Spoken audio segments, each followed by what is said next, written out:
I want you to picture a very specific moment. It's not the car crash itself, and it's not, the moment the big headline hits the news. It's the moment right after. The moment after. The silence. Exactly, the silence. Imagine a boardroom or a parliamentary office, maybe just a regular team meeting.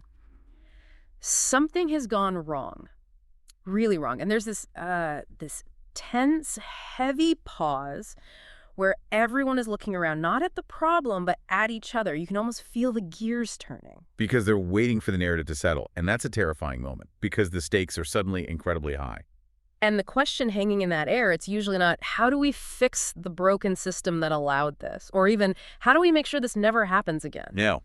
The question in everyone's eyes is almost always, who is this going to be about? Right. Is this going to be a story about a complex, flawed process, or is it going to be a story about someone? Because the second it becomes about a person, the whole energy in the room just changes completely. It becomes a hunt.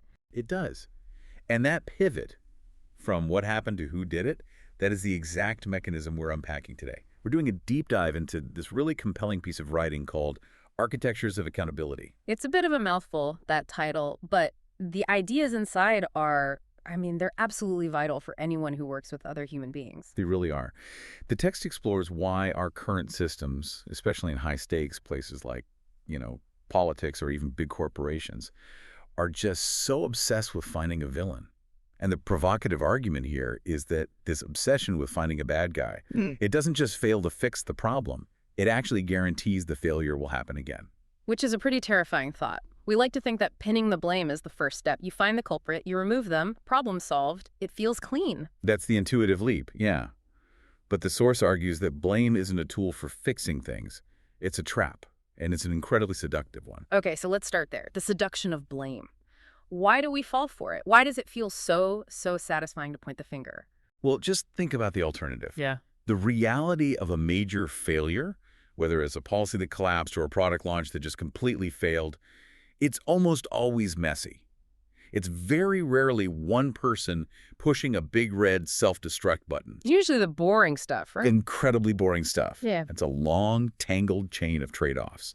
It's a budget cut from 3 years ago that forced a software downgrade, combined with a vague memo sent last month, combined with a legacy IT system that nobody understands anymore. System fails due to complex interplay of bureaucratic variables. Not exactly a headline that's going to sell papers or get clicks. Precisely. It's cognitively heavy. It's hard to explain to a voter or, a shareholder, but if you can point to a single figure, a minister, a CEO, a project lead, suddenly the story has a center. It becomes a morality play. It simplifies the world. Good guys, bad guys. It turns a systemic failure into a simple villain story. It collapses all that complexity right down to one face. And the source makes a really interesting point here about the ritual of it. The resignation. The resignation, yeah, or the firing. A somber statement is read. The person walks away. And for everyone left, it feels like a resolution. The tension just releases. But the text calls this an illusion. It is an illusion. It feels like resolution. But often, absolutely nothing has changed underneath. The machinery that produced the error, the bad incentives, the resource gaps, the confusing rules, that machinery is still running perfectly. This was the part of the reading that really stopped me, the idea of systemic self-defense. It suggests the system actually wants us to blame a person. It's a cynical, but I think a brilliant insight. Think about it. If we can convince ourselves that the whole disaster was caused by that one person being incompetent or lazy or whatever, what does that say about the rest of us? It says we're fine. It says the system works. We just had some bad luck with who we hired. Exactly. The system is fine. The culture is fine. We just had a bad apple. Blame is a defense mechanism. It lets the institution avoid actually looking in the mirror. So by sacrificing an individual, the system gets to survive completely unexamined. It protects itself by eating its own. That's it. If we remove the person, we give ourselves permission to stop asking the hard questions. We don't have to look at the incentives. We don't have to look at the budget. We just swap the part and keep on driving. But that brings us to how failure actually happens. Because I think most of us, if we're really honest, know that the whole villain story is usually nonsense. Very few people wake up and decide to just burn the house down. Very, very rarely. Malice exists, of course, but it's statistically tiny compared to what the source calls the slow drift. I love that phrase, slow drift. It sounds almost gentle, like a boat just moving on a lake. It sounds gentle, but it's incredibly destructive. Yeah. The argument is that most serious failures, they emerge slowly through a whole series of decisions that, in the moment, felt perfectly reasonable. Can you kind of paint a picture of that? Because I think we assume failure comes from, like, total recklessness. Sure, let's try a hypothetical. Imagine a project manager. She's under huge pressure to hit a deadline. A budget cut comes down from on high. So she decides to skip one small, kind of redundant safety check. In isolation, that's a rational trade-off to keep things moving. She's just trying to be efficient. She's being a good employee. Exactly. She isn't trying to cause a disaster. She's trying to solve a resource problem. Then, maybe a week later, someone else in another department sees that check was skipped. They just assume, oh, they must have verified it some other way. So they skip a verification step on their end to save time because they're also under pressure. So now you have two gaps starting to align. The holes in the Swiss cheese are lining up. Then a third person comes along, and they follow the rules exactly as they're written. But the rules were written 5 years ago, and they don't quite fit the new situation. But, they don't want to rock the boat, so they just follow the procedure. So everyone is acting reasonably. Everyone is just doing their job. Yes. Assumptions go completely untested. Warnings feel a bit awkward to bring up because everyone else seems so confident. And then months later, boom, Yeah. the whole system fails. And then we go back, look for the one person who signed the final form and say, it's all your fault. Right. But when we focus on that one person, we stop asking the questions that would actually reveal that slow drift. The source lists some of these uncomfortable questions, and they really are uncomfortable. Things like, were the instructions actually clear? Or did the incentives point in the right direction? I mean, if you pay people for speed, you can't be shocked when they sacrifice safety. And here's the crucial one the source highlights. Was anyone rewarded for slowing things down or raising doubts? Oof, that is the kicker. In most organizations, and definitely in politics, the answer to that is a hard no. You get rewarded for delivery, for can-do attitudes, for showing grip. Exactly. But once the narrative becomes who is guilty, Mm. asking those wider questions, it feels almost disloyal. Disloyal. How so? Well, if the group has already decided that John is the problem, and you stand up and say, actually, John was working with a really bad set of instructions, you just sound like you're making excuses for the villain. You sound soft. You sound complicit. So the investigation shuts down, the scapegoat is exiled, and the root causes just stay buried. This connects so directly to what the source calls the paradox of early honesty. And I think this is something every single listener has probably felt at work at some point. Oh, absolutely. It's that gap between what leaders say they want and what they actually reward. Right. We always hear the buzzwords, we want a learning culture, speak truth to power, bring you the bad news early. The whole rhetoric of psychological safety, we love to talk about it in the seminars. It looks great on a LinkedIn post. But the reality the text describes is a little different. Much different. The source argues that in our current architecture of blame, early honesty carries the highest personal risk. Because you're the buzzkill. You're the person stopping the train. Let's just look at the labels we use. If you raise a concern too soon, before the problem is obvious to everybody else, what are you? You're obstructive. You're a roadblock. You're negating the vision. Or if you push back against some crazy aggressive timeline. You're alarmist. Mm-mm. Or you lack grip. You're not on board. I mean, how many times have we all heard, don't bring me problems, bring me solutions? Which sounds great until the problem is that the solution is literally impossible with the constraints you've been given. Exactly. So if I'm an ambitious person in this system and I see a potential problem on the horizon, what's the rational move for my career? Keep your head down. Wait and See. Hope the edge case doesn't happen. Hope that if it does, someone else catches it. Or just hope that by the time it all blows up, you've been promoted to a different department. Yeah. Because raising that flag early puts a target right on your back. Yeah. It associates you with the problem. That is terrifyingly rational. It's just self-preservation.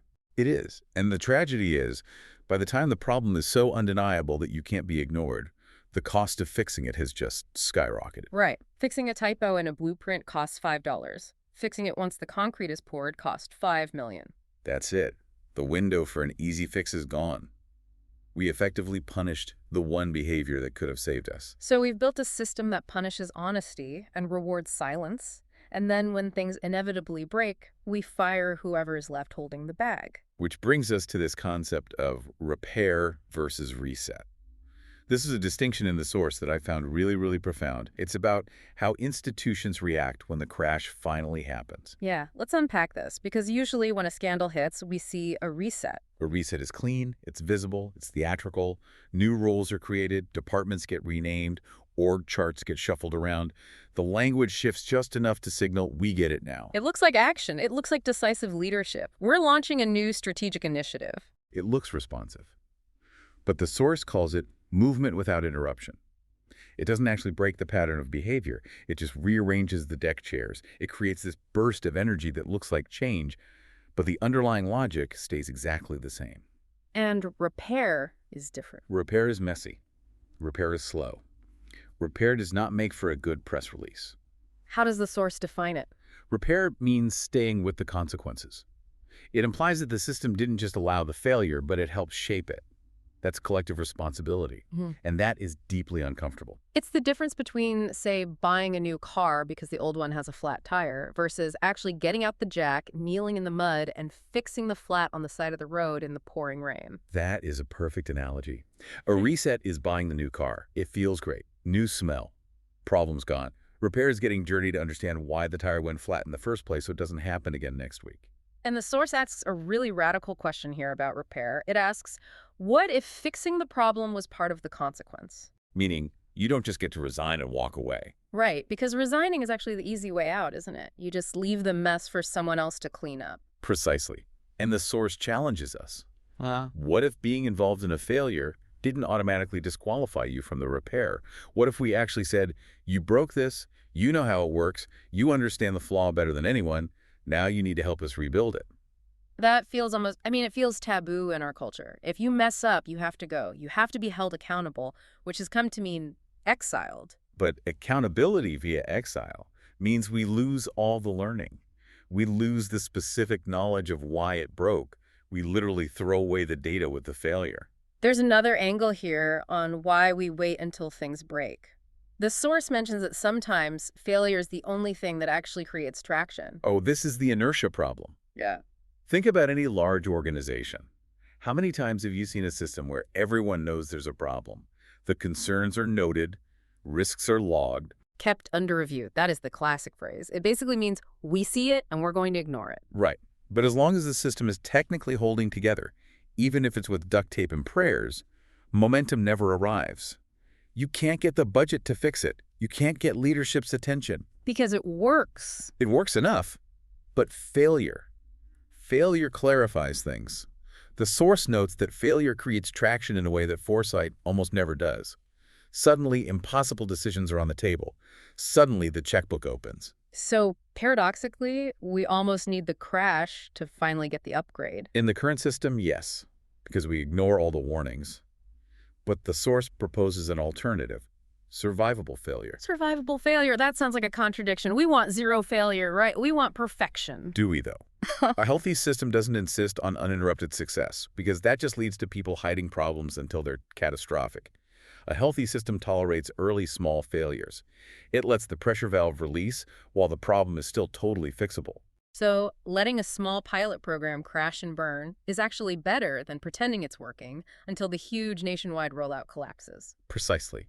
If we allow small failures, honesty becomes safe. You can say, hey, this small thing didn't work, and the response is, okay, why? Let's tweak it. The system gets stronger because we are constantly stress testing it. But if we demand perfection, the system just hardens. And hard things shatter. This really highlights the huge difference between how politics handles failure versus other high-stakes professions. The source makes a comparison to, say, engineers or doctors. It's a very stark contrast. I mean, think about it. When a bridge fails or a plane crashes, what happens? Well, investigators come in. Yeah. But the engineers who designed it, they don't just vanish into thin air. They are expected to stay. Yeah. They are needed. They have to analyze the stress fractures. They have to look at the blueprints, explain the calculations. We don't say, you designed a bridge that developed a crack, you can never work again. We say, help us understand so we don't build another one like this. Same with hospitals, generally. You don't fire the entire surgical team the moment there's a complication. You have a morbidity and mortality conference. You learn from it. Because in those fields, experience is valued, even painful experience. But politics has decided that any continued involvement just looks self-serving. If a minister or an official stays on after a failure to help fix it, the public outcry is, why do they still have a job? So we fire them, we purge them. And the result is a massive brain drain. The system sheds experience precisely when it is most needed. We fire the very people who have just learned the hardest lesson there is, And then we bring in fresh, untarnished people. who then proceed to make the exact same mistakes because the institutional memory is completely gone. They don't know where the landmines are buried because the person who mapped the minefield just got fired. There is just incredibly depressing. It's a cycle of amnesia. It is. And it comes back to rational silence. If the only response to failure is removal, then repair is always someone else's job. And trust, which is the currency of any system, it just grows thinner every time the cycle repeats.